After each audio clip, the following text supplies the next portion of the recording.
Assalamualaikum warahmatullahi wabarakatuh. Hai anak-anak, hari ini kita akan belajar tentang novel ya. Tapi sebelum ke sana, Ibu ingin tahu dulu siapa saja hari ini yang tidak masuk sekolah. Kita lanjutkan ya. Tadi Ibu sudah bicara bahwa kita akan berbicara mengenai novel. Nah, kalian sudah tahu tidak apa ya novel itu? Nah, kompetensi dasarnya di sini dalam pelajaran novel adalah pertama menganalisis isi dan kebahasaan novel ya.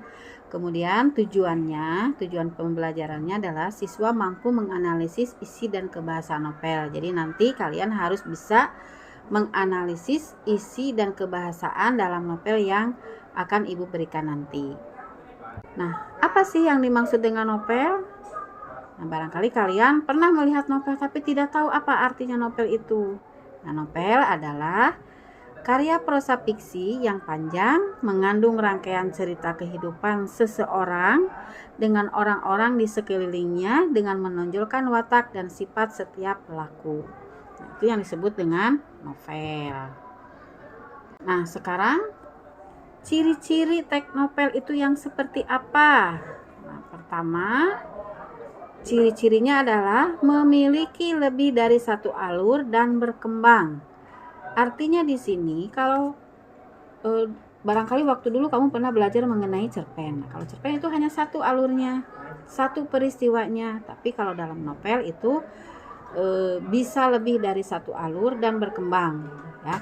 Kemudian tokohnya juga banyak dan bisa memiliki lebih dari satu karakter. Yang ketiga, temanya juga lebih kompleks. Yang keempat, latarnya bergerak. Dan yang kelima adalah cerita disertai dengan perubahan nasib si tokoh. Nah, jenis-jenis novel pertama adalah jenis novel berdasarkan kebenaran cerita atau boleh dikatakan novel fiksi ya, fiksi atau imajinasi. Yang kedua adalah novel non fiksi. Ini adalah cerita nyata, jadi cerita berdasarkan dari kisah nyata. Sekarang jenis novel berdasarkan genre ya. Jadi ada satu novel romantis atau kasih sayang. Yang kedua ada novel horor, yang ketiga ada novel komedi, dan yang keempat ada novel inspiratif. Nah, sekarang jenis yang ketiga itu adalah berdasarkan isi dan tokoh. Itu contohnya adalah satu teen lead atau novel remaja. Kemudian yang kedua chick lead, yaitu perempuan muda. Yang ketiga song lead, diambil dari lagu itu ceritanya. Yang keempat adalah novel dewasa. Nah, sekarang unsur pembangun novel. Nah, unsur pembangun novel itu ada dua. Yang pertama adalah unsur intrinsik ya. Nah, Ibu kemukakan dulu mengenai unsur intrinsiknya. Pertama itu ada tema. Apa yang disebut dengan tema? Ide atau gagasan yang menjiwai seluruh karangan. Yang kedua adalah adanya alur atau jalan cerita. Alur jalan cerita ini masuk ke dalam struktur novel ya. Ada orientasi, ada komplikasi, ada resolusi dan lain sebagainya. Kemudian tokoh dan penokohan. Tokoh di sini adalah orang-orang yang terlibat di dalam cerita itu dan memiliki karakternya masing-masing. Karakternya di sini bisa kompleks, bisa lebih dari satu karakternya. Kemudian yang ketiga adalah latar.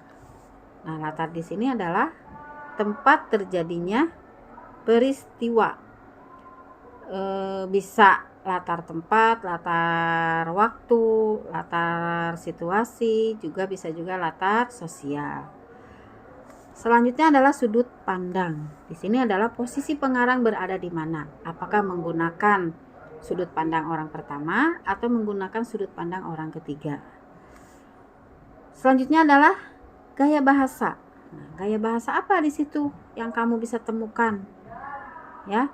Dan terakhir itu adalah amanat. Jadi amanat itu pesan yang disampaikan oleh pengarang kepada pembacanya. Nah, unsur yang kedua, unsur pembangun novel itu adalah unsur ekstrinsik. Kalau ekstrinsik itu datangnya dari luar cerita. Jadi sebelum cerita itu dibuat, maka unsur ini yang ada, ya. Pertama adalah biografi pengarang atau boleh dikatakan latar belakang pengarang.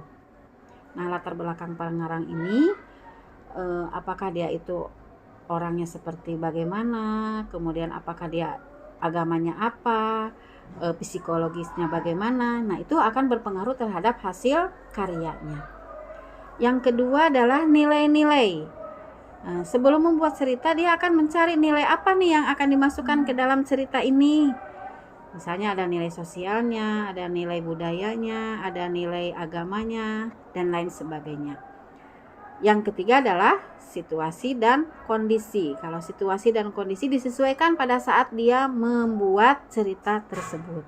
Dalam situasi apa atau dalam kondisi bagaimana. Nah, sejauh ini apakah semuanya sudah jelas? Kalau sudah jelas, terima kasih telah bergabung di kelas hari ini. Thank you.